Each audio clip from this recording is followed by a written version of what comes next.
যেন এমন একটা জানোয়ার যার 1 সেকেন্ডে 1,86,000 মাইল যার গতিবেগ। মানুষ এমনি বাইক চালালে 120 কিংবা 140 দিলে কলিজা ফুটো হয়ে যাবে।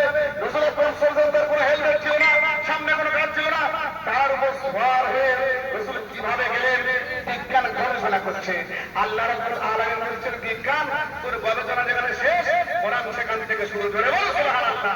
নারে তাকবীর।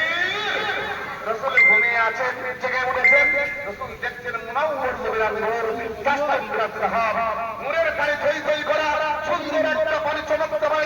আল্লাহ রাসূল সাল্লাল্লাহু আলাইহি ওয়াসাল্লামকে ওই হাজিরে কাবা থেকে একটু দূরে নিয়ে গেছেন 20-22 হাত দূরে। আল্লাহ রাসূল সাল্লাল্লাহু আলাইহি ওয়াসাল্লাম জিবরাইল আমিনকে জিজ্ঞাসা করছে, ভাই জিবরাইল কোথায় নিয়ে যাচ্ছ? দেখো আল্লাহর নূর হলো 33,000 ভোল্টেজ। কত? 33,000 ভোল্টেজ।